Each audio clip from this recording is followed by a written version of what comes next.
Great, thank you very much. It's a real pleasure to be here today. As David said, my name is Barry Downs. I'm here from Sure Valley Ventures. We're a London-based venture capital firm. And let's see if I can highlight something here. Does the pointer work? If you look at I'm not sure if the pointer works here, but if you look at the building in the center, the white building there, that's 20 Fenchurch Street in London, and that's where we're based. And anybody who's here from England will know this is a very famous building. It's concave. When it was first put up, it concentrates sunlight and kind of creates a James Bond-style laser that lasered a Jaguar on the pavement below. It's also called the walkie-talkie building. And we're very, very bullish on VR and AR technologies.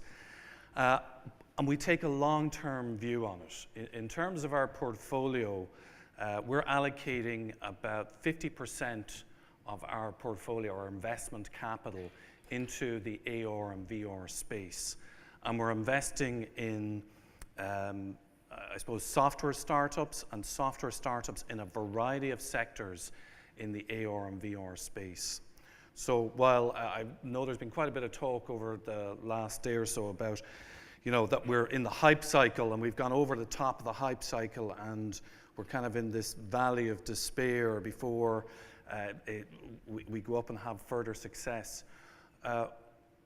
We still see enormous achievements having been made in VR and AR.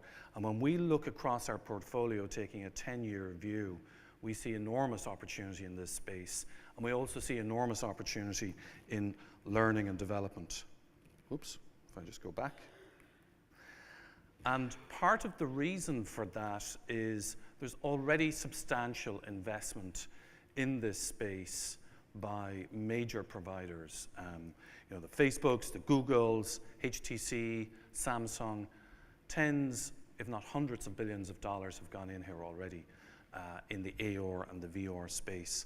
And that creates enormous opportunities for startup companies to leverage these platforms to create the software companies of tomorrow. And this, I guess the video that's playing as well just shows kind of the potential of VR in terms of presence. So I'm not going to talk too much about VR itself because from what I saw yesterday, people are pretty familiar with the technology, pretty familiar with presence and the potential of the technology.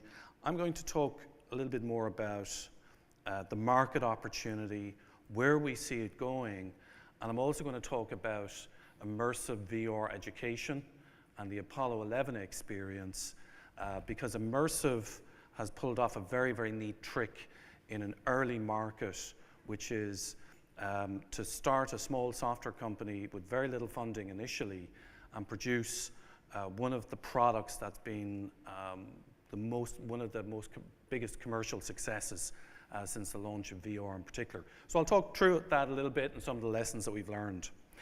So first of all, just to talk about the market opportunity here, there's a number of analysts that have looked at this space, and you'll see forecasts. So there's one here from Research and Markets to go from a $3.9 billion market right now to an $108 billion market by 2021, and a CAGR of 94%. Now, the only thing I can tell you about that is I know that's going to be wrong because it's impossible to predict the future.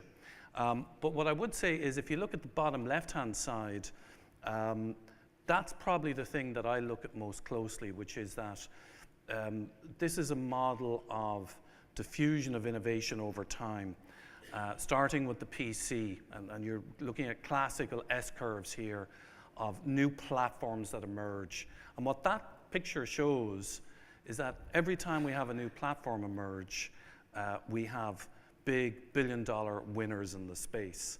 And starting with the PC, you'll see Wintel, where had huge success. So Windows, Microsoft, and Intel. Then moving into the internet, we had obviously Google and Facebook. Moving into the mobile platform, we see Snapchat, we see Uber, and Facebook's not been too shabby in that space either. And now moving into VR and AR and mixed realities, We're still at a very, very early stage, but we are starting to see opportunity emerge. And this is one of the reasons that we'll see huge software companies being built in this space. And our job as a venture capital company is to identify as best we can the companies that have an opportunity to become billion-dollar companies, that are very, very scalable companies, and invest in early stage and then help grow and build those companies. One of the other things that I think is important to recognize is, there's huge drivers for AR and VR adoption. Starting with mobility. I mean, I saw somebody talk about yesterday, I think it was Max spoke about, really a VR headset is a mobile phone strapped to your face, even in the more sophisticated ones. And that's right, mobility as a platform is morphing and creating new types of products. Drones would be an example of that. Drones really is a mobile phone in the sky. And also AR and VR is a great example of that as well. And this is driven by faster networks. So we've gone from 2G to 3G to 4G right now, and 5G coming up, increasing the speed at which we can access data and deliver data. And also just general improvements in all of the technologies that we're using in this space, driven by Moore's Law. And what's interesting about AR and VR is new software tools, such as Unity, making it easier to create content. And then really, really powerful value propositions, immersion for virtual reality.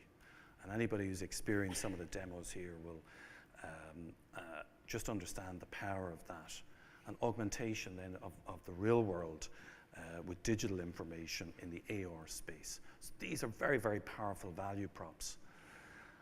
And then you have these platforms. Think about all of the innovation that came about from the Windows PC and the Apple PC in the early days, and from iOS and Android in the mobile space. And look at all of the platforms that have been created here. And this is from EDG Capital as well, categorizing those platforms. And you'll see the major platform vendors there, such as Oculus. You see Samsung Galaxy Gear. You'll see HTC. You'll see Microsoft. You'll see Magic Leap when they release their product. So these platforms are going to create great opportunities for new software companies to emerge, and also great opportunities for education and for training in the enterprise and industrial environments as well. And then the other kind of wind at our back for this space as well is there's a lot of investment had already gone in to AR and VR platforms and software companies, and there's a lot more to come in. We're really, as a fund, we're at the start of our cycle. So we're in year one of our VR fund, and we're going to be investing in VR companies for the next 5 years. And that's why we can take a long-term view. Typically, companies take 5 or 6 years to get to exit, a little bit longer sometimes if it's IPO. So we're looking across a 10-year time horizon and just seeing enormous opportunity for startups and for technologies that, and for education and also for training as well. So I want to talk a little bit about, so I have a lot of personal experience of this in addition to running a fund, and it's very, very small. You might not be able to see it, but if you look at this, this map of European VR companies, in the top right-hand side, you'll see immersive virtual reality education. And this map is produced by our friends here locally, the VR Fund, who are investing in Silicon Valley, but also investing internationally as well in AR and VR. And it's one of the ways of categorizing the technology landscape in AR and VR. And you'll see we would use these maps extensively to analyze and categorize companies. So let's talk a little bit about immersive. So having said we think there's enormous opportunities here, we already have an example of a company that's produced a product, which is the Apollo 11 product. Can I just see, who here has tried Apollo 11? Okay, well, actually, hopefully I'll get a few more of you to try it afterwards, and it's great to see some recognition for it. So let's talk a little bit about this company. So Immersive was established in 2014 by a husband and wife team, Dave and Sandra Whelan. And the Apollo 11 VR experience is about the journey to the moon. And it puts you in the seat of Neil Armstrong going to the moon. You get to go all the way there, you get to land on the moon, and you get to come back. And it's a very powerful and immersive experience. And I'll show you some of the reaction to it as we go through the presentation. The company also has an education platform, and I'll talk a bit about that as well. So the education platform is called Engage, and that's a social learning platform. And Max was talking about yesterday about the need for tools to be able to create and deliver learning experiences and education experiences, and to do that in a social environment. And Engage is that platform. And then on top of Engage, the Immersive have built 2 signature experiences. And these are better thought of as edutainment. So Apollo 11 is historically accurate, but it's also very entertaining as well. And those signature experiences in the early market that we're in right now with AR and VR are really designed to capture people's imaginations and bring them into a learning environment. So let's, I'll skip that for a second. Let's just show you what Apollo 11 actually is, because I know a number of you have not tried it. Oops.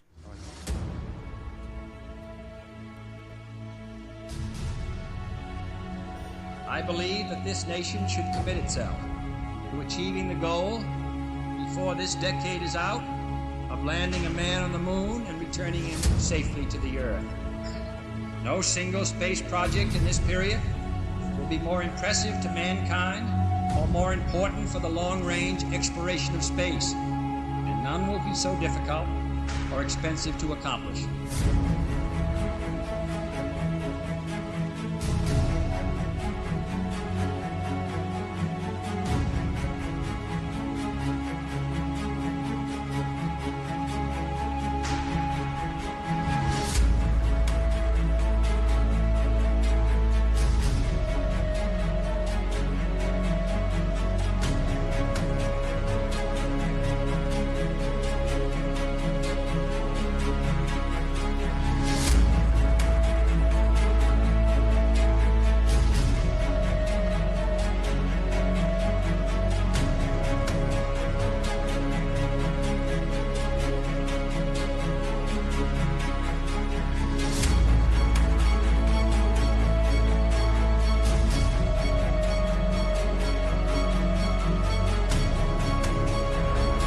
Tranquility Base here. The Eagle has landed.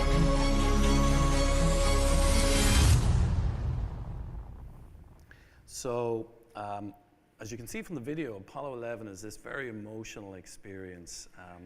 Really, what the founders of the company did is they selected something that I think was perfect for a very, very early market in VR in particular. The product launched in April of last year, and pretty much launched at the same time as the Oculus Rift and the HTC Vive platforms. And later on in the year, towards the back end of the year, once PlayStation launched, it also has become available on PlayStation. And the reason I think it was a kind of an inspired choice, because this has been a very, very commercially successful product. One of the most, in terms of both revenue and in terms of recognition. And I think one of the reasons it was an inspired choice is because of the demographic of that early VR market. Early adopters who many people would be very interested in space-type experiences. The other thing is an educational experience, though, because as I go through this, you'll see that there was a real passion to keep this as historically accurate as possible. If you think about the founder of the company, Dave, he often says if you look through history and you look at significant historical events, quite often, they're about wars or they're other kind of similar events. And he wanted to pick something that was inspiring. And the moon landing is one of the most inspiring events in the history of humankind. So he really wanted to do that justice as well. And also virtual reality was just the perfect environment to deliver something like Apollo for a number of reasons. First of all, in terms of scale. And this is one of the things that really struck me when I went into VR, first of all. And it's hard to describe to people who have not experienced it, which is that things seem the real height that they are. So that rocket's about 350 feet high.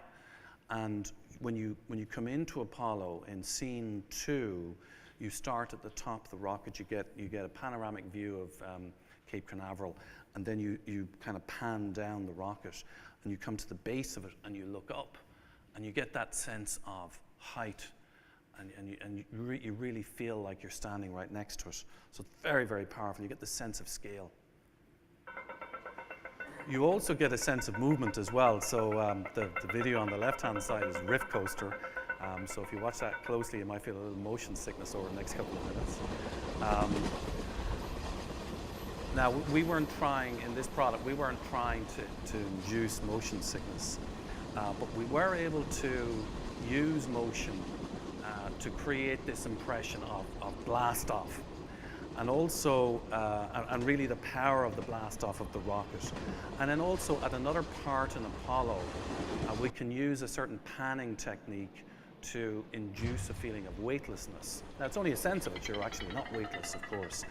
But you can do really, really interesting things in VR and create really amazing feelings within somebody without making them feel sick. And then presence. I was at a number of sessions yesterday where presence was introduced, and this feeling of being there.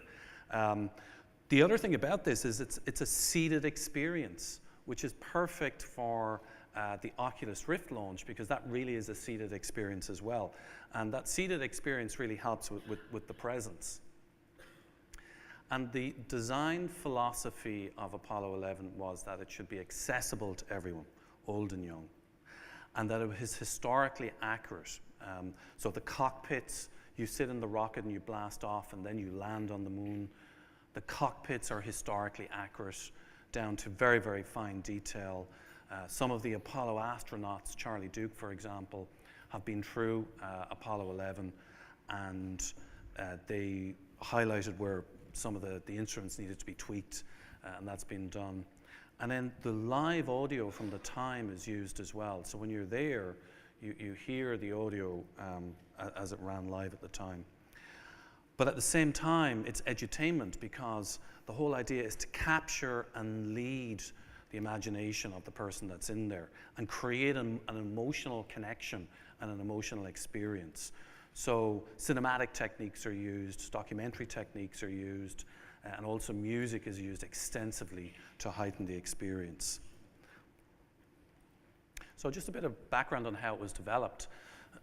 Excuse me. So some of the inspirations for this would have been 2001: A Space Odyssey, for example, or Apollo 13.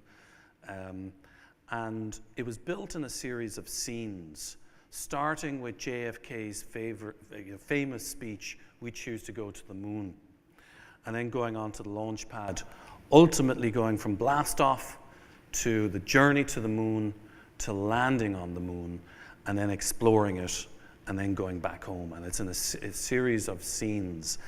It's also part on rails, so you can sit there and really enjoy the experience, but it's part interactive. So you can do docking and undocking using a game controller. You can land the limb on the moon using a game controller.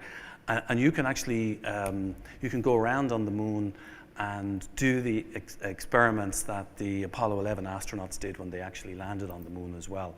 So it's part on rails, and actually there's two modes. You can run it entirely on rails or in cinematic, or you can run it in an interactive fashion as well. If you run it in cinematic, it's about 45 minutes. If you do it interactively, it can be a number of hours worth of experience. I myself, I was attracted to this because I'm a space nut as well.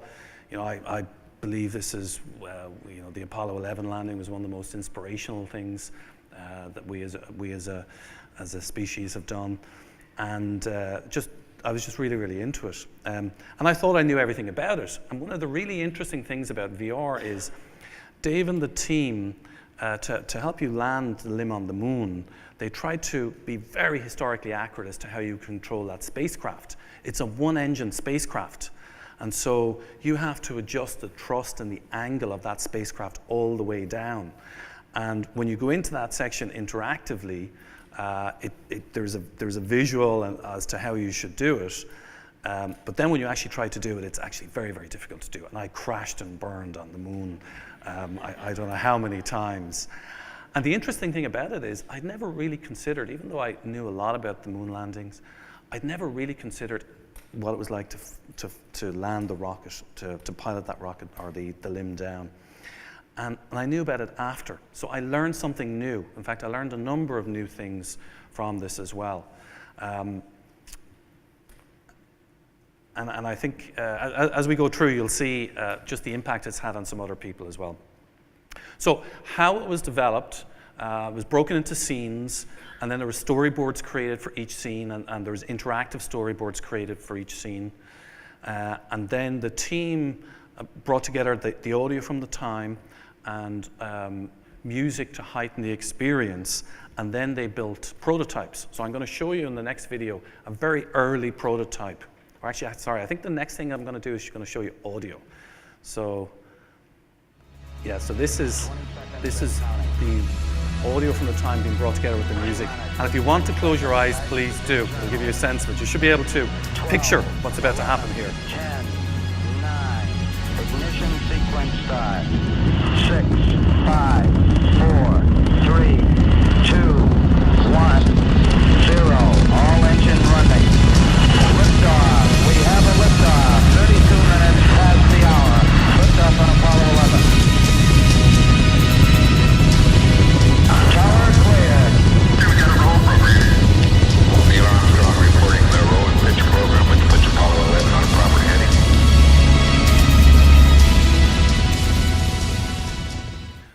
Okay, so once you bring the audio and the music together, then we build a prototype. So you're going to see the prototype here now to go with that. So it's very early, kind of almost like a rush. 12, 11, 10, 9, ignition sequence start. 6, 5, 4, 3, 2, 1, 0. All engine running. Liftoff. We have a liftoff. 32 minutes past the hour. Liftoff on Apollo 11. Tower cleared. We got a roll program. Neil Armstrong reporting the roll and pitch program, which puts Apollo 11 on a proper heading.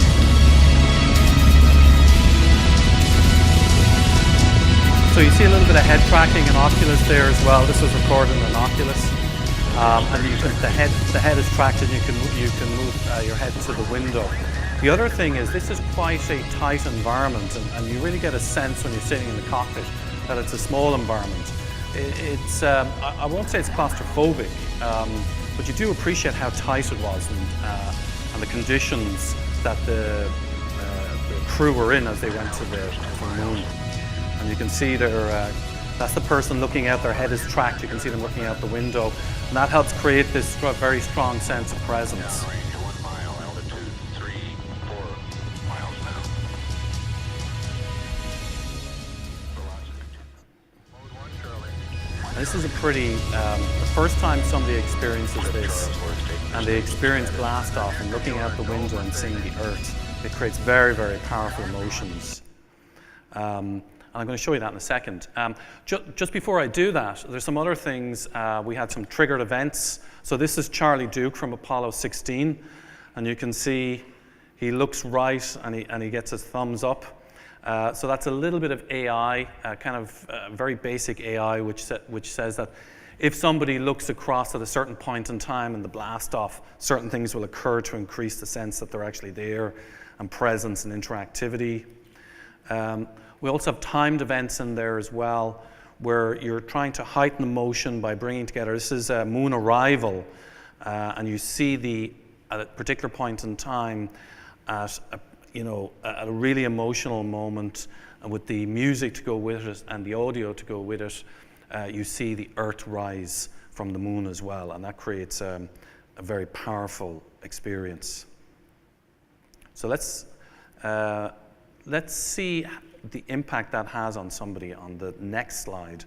But just to kind of conclude, in this edutainment experience, we're using actual images from the Earth and the Moon. We're using real cockpit audio, and we're using historically accurate spacecraft. And actually that picture in the bottom right-hand corner is more reflective of how the experience looks today. So you can see substantial progression from very, very early stage prototypes to what is quite a slick experience now for anybody who goes through it. And here's somebody's reaction to it.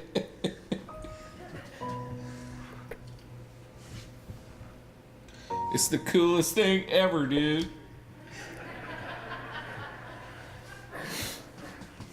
Wow. It gets better. It's like I'm there, buddy. It gets better. Oh my gosh. Oh my gosh. This is by far probably, this is my go-to Rift thing when I want to show people what the Rift is about, because this is what it does. It makes it's incredible. It's Bottom line. unbelievable. It is so unbelievable, buddy. Are you okay? Yeah. Are you crying? Yeah. Oh, I'll wow. never get to do this, but here, this is incredible. Oh God.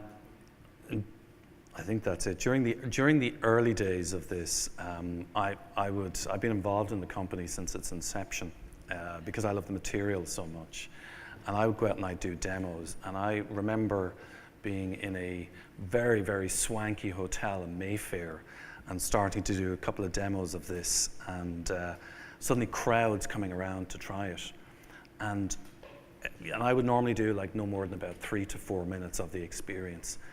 Everybody had, just this incredible emotional reaction to it. And I knew from that just how powerful VR is, and just how powerful it is for teaching and for learning and really educating as well. In the end, I think we were swamped that day, and every time we demoed this, we have been absolutely swamped by people who want to try the full experience. Let me show you from an education point of view how it can work as well. Yeah, that was the end of the demo. I'm recording this end part because unfortunately my webcam stopped at the end there, but I'm just gonna pretty much say what I said there, and that this was absolutely amazing. Like, this was just incredible. It makes me so happy that my Rift right here can make me feel such powerful emotions from something that wasn't even real. Can you imagine, like, if you were back in high school and you were in your science class and you started talking about the Apollo missions, and instead of going through a long lecture about it, they gave you a VR headset and put you in this? How much more is that able to teach you than just someone sitting up there talking about it? Not that it's a bad thing, but this is just so much more powerful. I felt like I was in that space shuttle with Buzz Aldrin, Neil Armstrong, and Michael Collins. That was... I'm not crying, but I certainly feel like I want to, because that's all I can say about it. It was just amazing, and these guys did a fantastic job on it. I'm definitely gonna be backing them a lot now, because this needs to happen. This needs to become a thing. Virtual reality education, things like this need to become a thing. Now, of course, he was crying. And I should just drop back and give a little bit more context, because although the product officially launched in April of last year, the company originally ran a Kickstarter, and it was a small Kickstarter and a successful Kickstarter, and it had a lot of backers as a result of that. And it shipped very early prototype software. And this young man was actually one of the early backers, and this was a video he recorded of himself and he put on YouTube.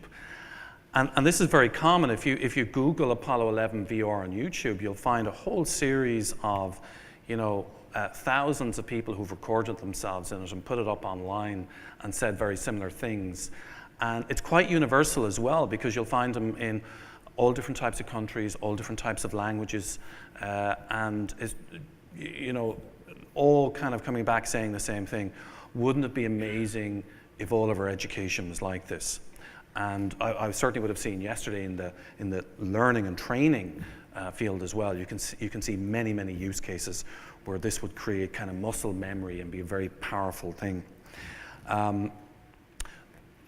So that's Apollo. I should say it's now available on PlayStation US. It only became available a couple of weeks ago on PlayStation US. The PlayStation approval process takes a little bit of time.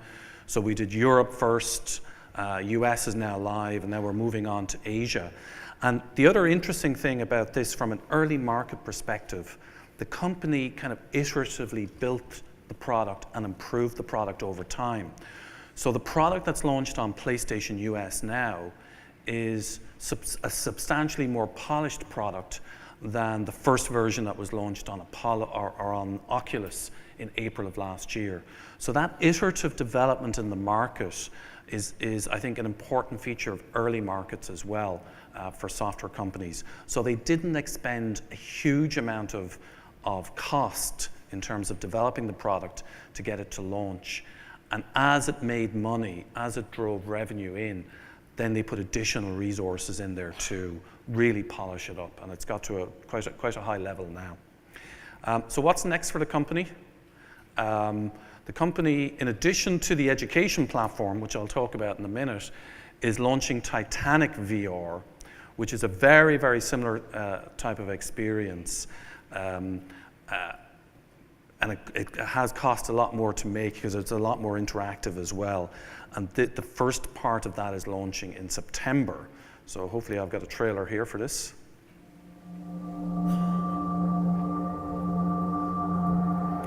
The company also won a whole range of awards for Apollo as well. This is Titanic.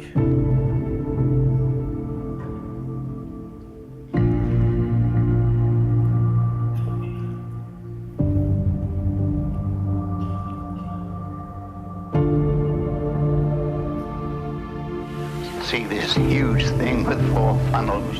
I thought she was something out of the ordinary, my gosh. She was the last word in luxury. All her public rooms were absolutely amazing. All the woodwork was beautifully carved. She had everything that you could think of. She was a beautiful ship.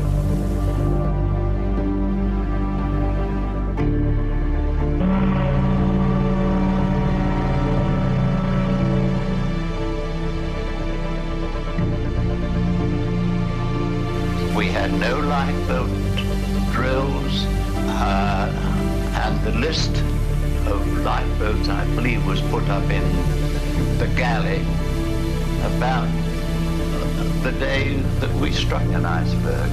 Nobody knew where their boats were. Lifeboats were a thing that they weren't necessary. You see, we were on a ship that was unsinkable.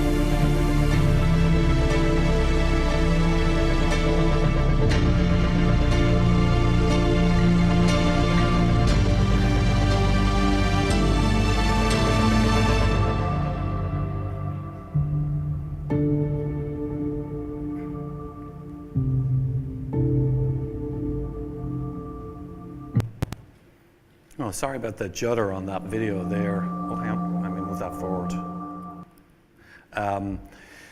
So the product is really in 2 parts. There's a dive the Titanic experience. So if you've, I'm sure everybody's seen the movie. After the movie, David Cameron released a documentary about him diving the Titanic. And so the first half of it is really that type of experience. It's fully interactive, fully gamified, but again, it retains this kind of historical documentary quality to it as well. So as you're diving to Titanic, you can learn about which person was in which stateroom, for example, information about how deep it is, about the background to the ship as well. And again, it's a way of trying to deliver really substantial historical information to participants in an engaging and an emotional way. So that's the first half. The second half is more like an on-rails Apollo, where you join the Titanic in its maiden voyage, you're on board when it hits the iceberg, and then you're, from an observer point of view, you join one of the lifeboats, and you're witnessing everything that's going on as you're joining that lifeboat. And I was in some of that material before I came over, and it's incredibly powerful material. And again, it has this historical aspect to it as well. And again, this is an event in history that I think has captured people's imaginations. There's been successful movies in this space, and I think this is a good expansion from an edutainment point of view for the company as well. Now, a couple of interesting things. As the early market develops, the company's putting a lot more investment into this product. So day one, when the product comes out, it's going to cost a lot more to build, and it's going to be a much more sophisticated experience. And the team is staffed up to do this as well, in terms of animators, model makers, developers. And so this will be a high-profile experience when it comes out, and we're not quite in AAA gaming land yet, but we are getting to the point where the expectation of experiences and VR games when they come out, they're higher than they were last year. And I think this inflation of expectations will happen year after year until we get to the AAA perspective on these experiences. So the other thing is, whilst Apollo appealed to the very early demographic, which would be very interested in kind of space-type experiences, a kind of a gamer demographic, the company is taking a bit of a risk here that the market is expanding and a broader demographic is going to engage in VR from the point at which this product is released. So it'll be very interesting to see how it goes. We believe, and certainly I believe, having seen and having experienced a lot of Titanic, I think it'll have just the impact that Apollo has had, and even more so in many cases as well. The other thing then as well is, at the start I was saying that the company builds these signature experiences to get them into the engage learning platform, this social learning platform. And there's going to be accompanying material in Engage. Once somebody's gone into the Titanic experience, they can come into Engage and they can learn an awful lot more about shipbuilding, the Titanic, media from the time, 3D photos, and also documentaries on Titanic as well, traditional 2D documentaries. So all of that's been put together to encourage a much broader learning experience driven by this powerful emotional content that people go through. So a bit of background on Engage. I'll let the video talk for itself. It's not just something that's a bit different. This is a new medium. It's not what we've been traditionally doing. I think if we can turn learning into a hobby, I think people are going to really, really enjoy Engage. It's going to be extremely disruptive and exciting times ahead. Immersive VR education is dedicated to transforming the way educational content is delivered globally using virtual reality technology. We design educational experiences like the Apollo 11 experience, and then we also have our own education platform called Engage. Essentially, Engage is a distance learning tool that we can use to basically put educators and students together in the same room with digital representations of themselves so that they can focus on sort of any topic that they want. You can have your teacher, you can have your students with you, and you can go anywhere in the world or beyond and learn about really anything there is to learn by immersing yourself in that educational experience. It is going to help so many people that have difficulties with the current educational modes that we use. It's a very exciting new platform and a new medium to explore, and that's what we're doing here. The first idea that pops into anyone's mind when they try the technology, they'd see it as an extension of the games industry. But actually, there's so much more potential for how it can be used. There's a lot of educational experiences you can have which involve some type of game. And we're talking about immersing students who are used to playing games. Well, it is very much the same type of experience that you're coming out of it learning something as opposed to, you know, shooting people or something. I mean, we're all becoming more and more educated as the years go on. There's just global academic inflation going on. But obviously we have a lot of challenges with that in the form that we can't necessarily create enough teachers to teach all the people who need teaching. What VR sort of allows us to do is bridge that gap and allow us to get bigger classrooms but with more intimate interactions between educators and students. It's totally different to a dry historical lecture. You feel like you're there. You feel like you're in the experience. You can transport your classroom to a different location or a different time and see some of these historical events as they happened. It's a world of your own creation, which is great for educational environments. You're not just limited to a diagram of what it's like on the space station. You can explore the space station and see exactly how things are put together. Do you feel a visceral kind of emotional reaction to what you're experiencing, which is fundamental to how we form memories? Oh my God! You learn a lot more doing a hobby than you do if you're like forced to sit down and read a book. The students are engaged the whole time, and what they take from it is memory, and that's how you get your brain to remember these things. Let's learn it by living it. Being able to use VR is a really vital technology of getting people involved, and it completely changes the way you learn things. Essentially, we can have a lecturer or an educator use the entire space, which is great because it gives a greater sense of presence and allows the lecturer to communicate more clearly with the students. Sitting down in the one place just doesn't make sense anymore. You want to get up. You want to go out and experience what you're looking at. And then having hand presence as well, it just opens up so many possibilities. Well, having all these together, it really hits like the sweet spot in terms of the experience that you... I should say there, actually, you might have seen Mike draw a HTC. That wasn't a subliminal plug for HTC. It was actually HTC came and recorded the video, which is why I think he probably felt obliged to promote the company in a way. So I'll go through a little bit of background as to how the company positions itself in the market, and I think that might be interesting for everybody to see. So the primary positioning around this is as kind of a next generation MOOC. But the company is also, so it's launching two versions of the product, one which is a MOOC-style service like Coursera or edX, and then the second one is a platform for enterprise, and that's for education and training in the enterprise space. But I'll primarily focus on MOOC for the moment. And so if you look at some of the challenges with MOOCs at the moment is really the primary challenge is the completion rate on MOOC. It's less than 16% in terms of people who sign up for courses on MOOCs complete those MOOCs. And there's a number of reasons for that. One is the impersonal nature of MOOCs, and two is the lack of social interaction on MOOCs as well. And this graph probably highlights that in a more detailed way, where you're seeing you can actually break down participants in MOOCs into lurkers, drop-ins, passive participants, and then active participants.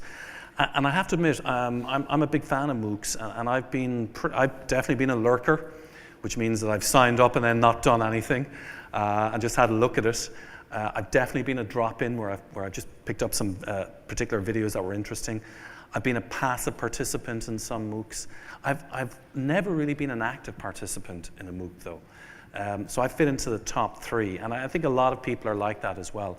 And part of it is I do think this lack of social interaction and the fact that you're just watching kind of 2D videos. There's been a lot of studies of the dropout rates on MOOCs and the reasons why. And they basically boil down to three reasons. One is this human contact element is missing. In education, and I'm sure you guys know this better than I do, in education, this human contact, whether it's in undergrad or graduate education or K-12 education or education in corporations, having a teacher is an important thing. Also, being able to engage in peer groups is a very, very important thing as well for education and learning. And then being able to collaborate around education content is a key thing as well. And MOOCs have come up with a variety of systems to support that, but none of them really have kind of nailed that issue. And we do believe that VR is an environment in which you can nail those issues. The other thing, just as a bit of background to all of this, and this, I guess, supports the company's drive to get into this space. You know, cost of education here in the US, you'll know that in particular, cost of education has gone up dramatically since the 70s, over 1,000%. The average cost of an undergraduate degree, for example, has gone up dramatically. So for going from a 2-year degree, $17,000 all in, per year, up to a 4-year college degree, you know, approximately $49,000, $50,000 all in. And there are, obviously, that's the average. There are more expensive places as well. Many of them in this, you know, Stanford and Berkeley and in this part of the world are very, very expensive to go to. So it's pretty expensive to get educated. And because of that, the cost of debt around this has gone up dramatically as well. So those two graphs show the average student loan debt versus inflation since 2003 to 2017. And this is something that everybody knows here in the US. You know, everybody knows you may be in the position where you have student loans from going to college. And this is a particular problem. Now, and across the world, if you look beyond the US, if you look internationally, there's a huge demand for education. So if you look at top 10 places of origin of international students coming here to the US, China dominates that at 31%. But India is increasing the entire time and will become a very large part of that as well. And demand for online learning is growing just as quickly as well, and particularly from China. China's online education market alone is set to be about $2.3 billion by 2019. So there's large opportunities for companies to get into the online education space. So the kind of conclusion that the company's come to, and I would put it to you and love to get your feedback through the rest of the day, is that current distant learning platforms have major challenges, and one of them being very low completion rates. And these are really related to engagement, participation, and the isolation that some people can feel in these platforms. But the demand for this type of education is soaring, not least because of the costs of traditional education and the benefits and opportunities with online education.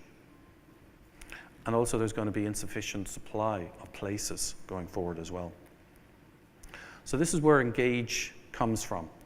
And just going back to what Max was talking about yesterday, about content creation tools, this is what Engage seeks to be. So Engage provides remote distance learning, full teacher and presenter presence, full communication, both verbal and nonverbal, immersive learning environments, interactive learnings, and also allows simulations to be created and delivered, collaboration tools, content creation tools, live recorded presentations, and 4D effects. I'll very quickly explore some of those. So, teacher presence is this concept, and I saw it at a couple of sessions yesterday, is this concept that I may be in a MOOC with thousands of other participants, but I feel like the teacher is talking directly to me. And that I feel like I'm getting customized education, I'm getting personal attention, and as a result of that, that will keep me more motivated and more involved in the education experience. So teacher presence is a key thing. Collaboration tools are key things as well, and this is just a simple one that we're showing here, which is the ability for people to be in different parts of the world, but to collaborate together. In this case, it's over putting a skeleton together. And you can have these two participants anywhere you want, and in fact, you can have as many people interacting. And I'm not quite sure about the dancing, but you get this sense of collaboration. You're also seeing kind of 4D tools there as well. There's a feature called recorded playback, which is the capability for a teacher to record a lecture and then play that back anytime they want for anybody. And this is both relevant in an education and a corporate training environment as well. Social learning groups are important to bring people together.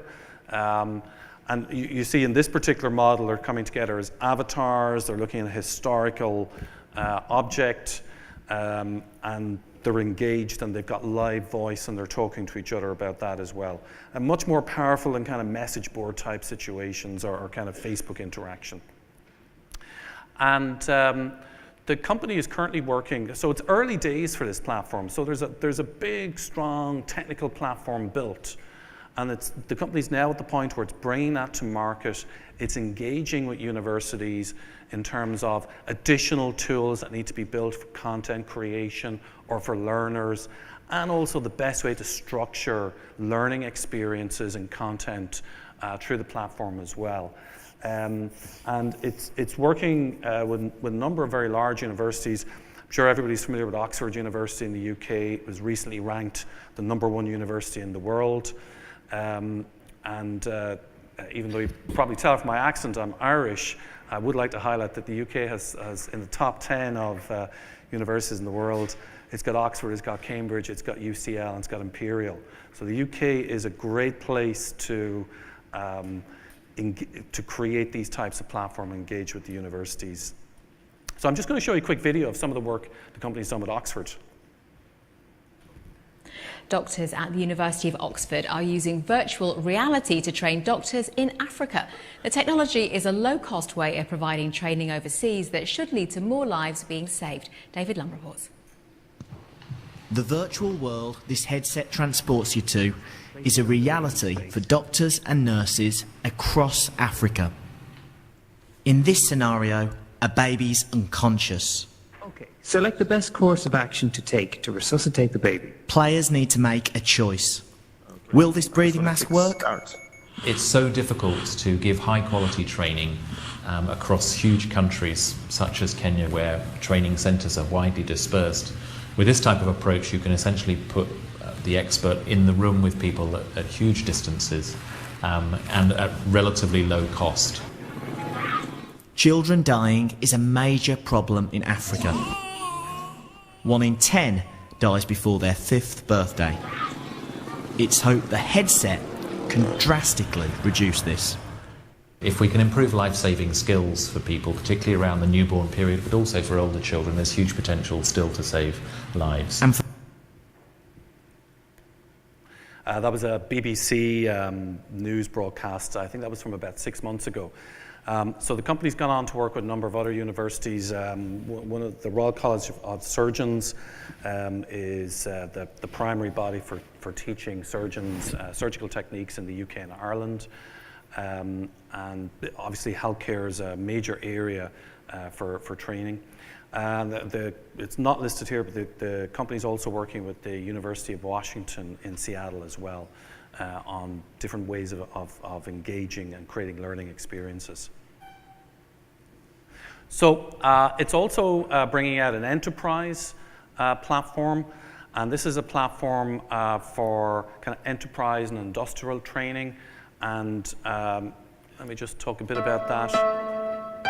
So it has a number of key aspects to it: remote distance simulated training, live and recorded meetings, collaboration tools and file sharing, screencasting, 360 video, 4D effects, and content creation tools as well. And it's available in a couple of ways.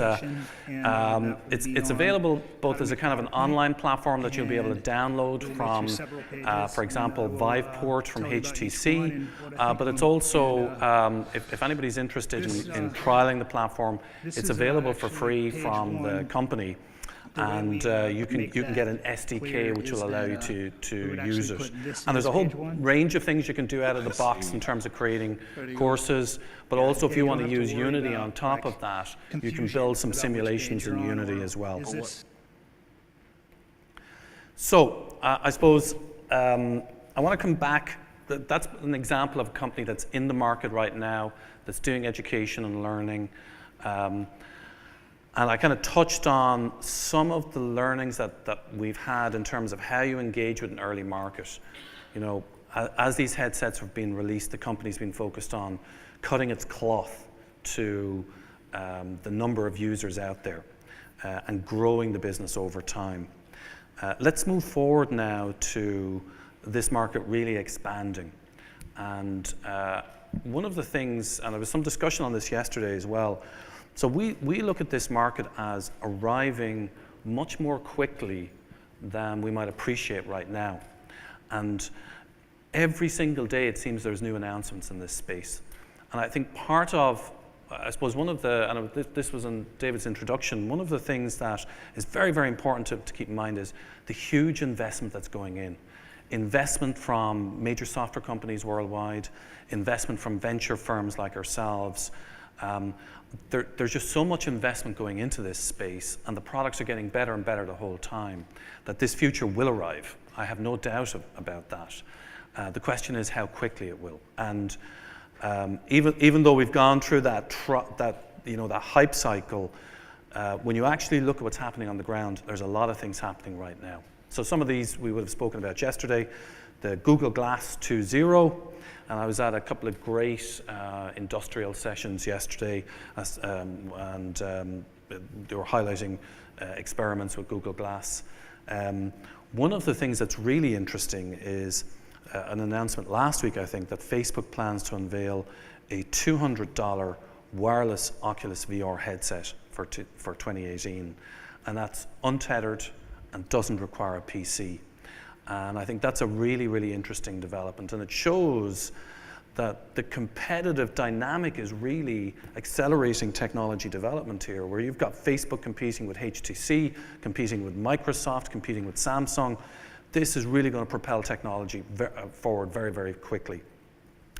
And then the middle picture there is of an interaction designer who used the new Apple AR toolkit to put the new Tesla 3 on his driveway. And actually, I probably should have included the video there, because the video is really, really impressive. That thing looks really real on his driveway. So the software APIs and technologies are improving on AR quite dramatically as well. And then on the right-hand side, we're looking at wired. And as long as I've been around it, we've been waiting for Magic Leap to release a product. And I just really hope it's a really, really good product, because we've been waiting for it for a while. But I'm optimistic, particularly because of the fact that they're competing against Apple in this space. And we also see some work from Microsoft in this space as well. So I'm very optimistic that over the next 12 months, we'll see the next wave, the second wave of hardware platforms emerge, and that these will be platforms that will drive adoption even further. We're also seeing great innovation in hand tracking. So on the left-hand side, we're seeing Valve has been distributing the Knuckles prototype, and that's kind of similar to the Oculus hand controllers as well. Leap Motion just raised another $50 million for kind of visual hand tracking. And then the one on the right-hand side is a still from a video of Facebook's kind of VR gloves. And these are computer vision tracked gloves. And funny enough, actually, that's the one I'm actually least impressed with, because I had a grad student do a project like that a couple of years ago. It's actually pretty easy to take a glove, put some markers on it, and track it using computer vision, using OpenCV. But it's still great to see them working on it. And it's still great to see, hand tracking and hand presence is a very, very important thing for VR and AR. And there's a variety of different technologies and approaches being developed in this space. It's great to see eye tracking move forward very, very quickly as well. The picture on the left is Samsung. This is from Mobile World Congress in Barcelona earlier on this year. And this is a prototype that has hand and eye tracking for Samsung. The middle picture shows the Fove, which is got eye tracking built in. And then the top one is an acquisition that Apple did of a German eye tracking firm for some future product that Apple is bringing out, potentially a glass product. And then on the right-hand side is a partnership that HTC has done for eye tracking as well. And for everybody in the room, eye tracking is important for a variety of reasons. One of those reasons is for the tech people in the audience is for foveated rendering, which is basically allowing you to, as you get to more pixels, as you get to more and more realistic displays being put in front of your face in terms of a bigger density of pixels, the processing power that you need to render all of that at 90 frames per second goes up really quite dramatically. And one of the ways of making that a little bit easier for the software is something called foveated rendering. If you can track the eyes, then you can render the bit that the eyes are looking at in great detail, but the surrounding areas that the eyes aren't focused on doesn't have to be rendered in the same amount of detail. So there's a technical reason for doing that, but there's a whole bunch of other reasons for doing eye tracking as well, in terms, particularly in learning environments, to see what people are looking at, what they're focusing on. And I know there's privacy concerns about that, and there's ethical concerns about that, and these are issues that we need to further develop in the VR and AR space as well. But from a technical point of view, it's an important technology. It's great to see that move forward. And then we've got the full body suits. They'll give you full body presence. It's great to see that move forward. It's not an area where we're investing ourselves. I think there's so much that needs to be done before we would invest in one of these areas. This is something that we would see, once there is very broad adoption of these technologies, then from an investor point of view, these are investable propositions. But this technology is moving quite quickly as well. And some of the earlier versions, so the technologies here are AMUs. IMUs are used. They have a combination of a gyroscope, a magnetometer, and an accelerometer. And you basically put a whole bunch of these together on a suit, and it can track different parts of the body. One of the challenges with early suits is that IMUs tend to drift. So your fixed position in space drifts over time. And there's been great advances in the software that corrects that drifting in the modern suits as well. So a whole range of technical innovations are occurring right now, and occurring very, very rapidly, that will really create an environment where, from a learning point of view, these technologies can be really be used to provide incredible learning experiences and simulations, but also from a market point of view, it makes it easier for people like me to invest in software companies when I see all of this going on from a hardware point of view. And then can I just ask, who's read Ready Player One? Yeah, lots of people have read it. This is the classic novel in this space. It's been a while since I read this book, but I think around the first 80 to 100 pages talk about a future learning environment, people going to class, undergraduate and postgraduate, in VR. And there's a movie coming out next year, and I'm going to show you a trailer first. I think in 2045, there's nowhere left to go. Nowhere except the Oasis.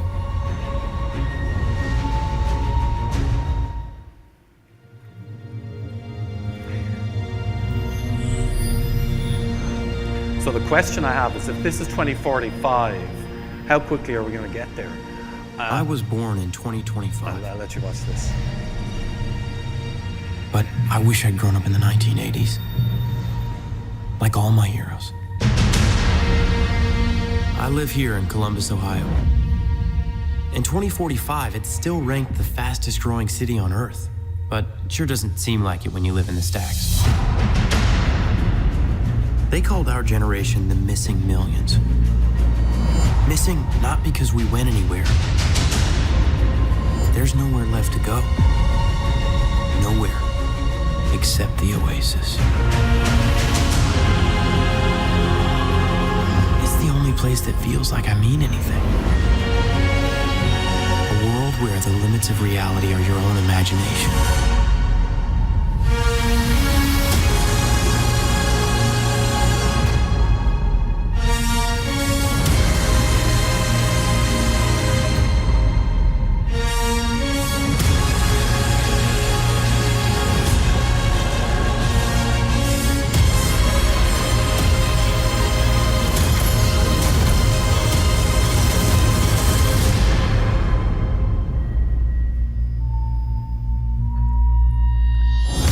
I'll move that on. There's a lot more in that trailer. I'd encourage you to go check it out.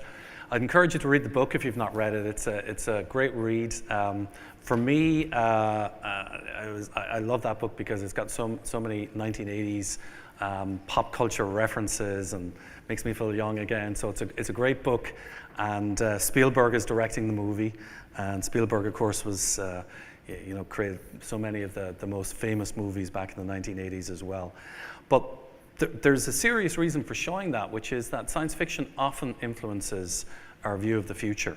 And in terms of mediating the future, there's an interaction there. And this is a really significant science fiction novel that paints a future that is in some parts dystopian, but it does paint a future of how virtual reality will have an impact on the world, both in terms of the metaverse, but also in terms of learning as well.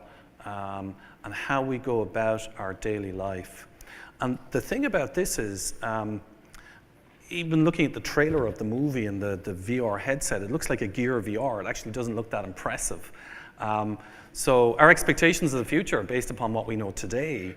And I actually think a lot of this stuff is going to move far more quickly than we realize. And that's probably the message I want to I'd hope you take away from this, which is, given the advances in technology, and given the level of investment in this space, it will move very, very quickly. And if you are doing kind of experiments in a corporate setting at the moment in terms of corporate training or in terms of education, I think the tools that you'll have available to you, both on a hardware side and a software side, are going to improve pretty dramatically from this point on. I do think we've reached a point where everything moves forward very, very quickly. And I think the next 12 months will be very, very interesting in this space. So this, I wish I'd come up with this quote. This is not my quote. This is Chris Dixon from Andreessen. But this, I think, epitomizes how I think of VR and AR. And I'll read it. Some people call VR the last medium because any subsequent medium can be invented inside of VR using software alone. Looking back from the future, the movie and TV screens we use today will be seen as an intermediate step between the invention of electricity and the invention of VR. Kids will think it funny that their ancestors used to stare at glowing rectangles, hoping to suspend disbelief. I just think that just highlights the potential of this space. It's very lofty, but I do believe that this is a major new platform, both AR, and VR, and MR, and I think it'll have profound effects on society, both positive and also negative. And I guess it's our job to try and create as many positive impacts as possible using this technology. So that's it. Thank you very much for listening to me. And I'll take any questions. I don't know if we have time for questions. We have a few minutes for questions, so if anyone has a question. Thank you, Barry. That's a really fascinating talk. And you talked about how they're monetizing this. And I just wondered if you can tell us, who are kind of in this emerging space, how are they making money? Who's buying it? How is that working? Yeah, so we have really interesting data on monetization. If you just take Apollo for example, I can't give out any numbers, but what I can say is that we're seeing console and PC drive significantly more revenue than mobile. And there's a number of companies that I'm engaged with at the moment regarding investment, and I've pushed them towards console and PC rather than mobile, because we've seen to date revenues on mobile are virtually insignificant. Now, it doesn't mean that mobile revenues won't be there in the long run, but I think if you just think about the point in time, stage of development, we're seeing substantial revenues, for example, on PlayStation, HTC, and Oculus. but we're seeing insignificant revenues on mobile at the moment. And that is something to bear in mind. And pretty much in the order I described them as well. So PlayStation is huge in terms of revenue potential. I think HTC and Oculus, I think there'll be a dynamic there. PlayStation is huge today. PlayStation, Oculus, when they have new products, that'll start to drive it as well. But right now it's PlayStation, HTC, Oculus, and then mobile way down in terms of release. And that's for this product. I can't say it's going to be the same for every product, but I think that's the assumption I'm working off of right now myself. In terms of the model, Apollo is just, models are pretty simple right now. So Apollo is something you pay for, you download it. I think it's like $10 on PlayStation here in the US. Titanic will be a little bit more expensive, just because of there's more interactivity, you spend more time in there. On the education space, it's much more, on the distance learning, it's much more a Coursera type model. It's free. If an educator wants to put up free content there and make it available to the world, it's absolutely free. But if somebody wants to charge for their content, then it'll be an App Store type model where the platform will take a cut. Similarly for enterprise right now, the platform is free, but if the enterprise wants a simulation built or some custom development, then that'll be charged on a services basis. So I would say on the platform side, you can access that platform for free, you can put up content for free, you can use it for free. If you want to do something custom on it, then typically you pay for it. And I think that's pretty similar as well, because I know, I'm not sure if the Immerse guys are here, Immerse.io. Those guys are great guys as well, and they've got a great product. And I think they're probably operating off a very similar model to that also. Yeah. Thanks for the talk.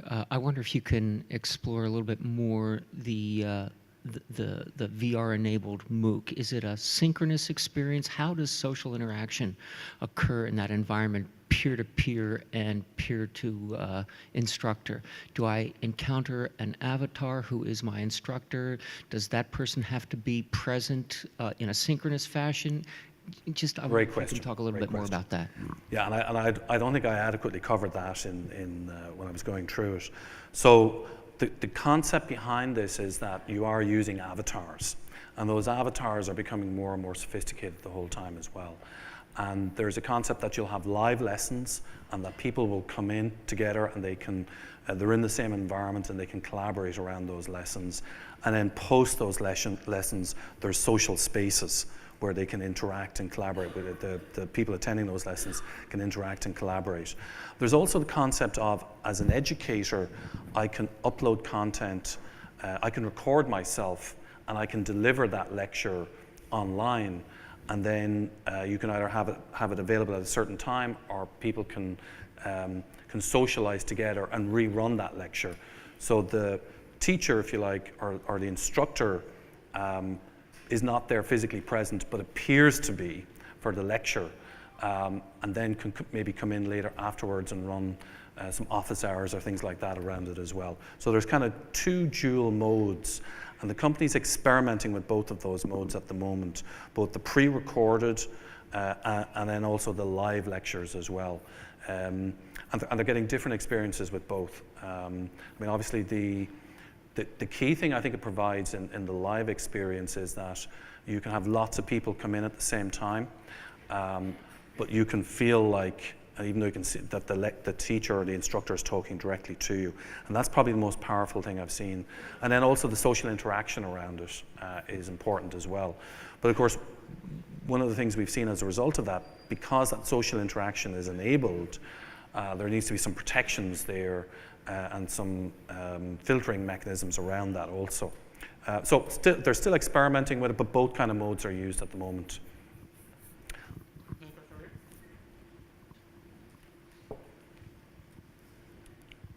Thank you very much. This is really a fantastic keynote. And I'm just wondering, you mentioned 4D a couple of times, and I'm just wondering what's going on in that space. 4D? 4D, yeah. So 4D are, that's really kind of an asset store. So as an educator, You can go to an online store and bring in assets. So a good example of an asset would be, and I think Immerse has got a great demo of this as well, for a pharma company, which is a pill machine, where powder goes in one end and pills come out the other, and it's kind of like a sophisticated photocopier where you can open it up and pull out cartridges and things like that. So what the company sees as kind of 4D effects are really models. It's another way of saying there's a whole series of canned models that you can pull and make available in an education environment.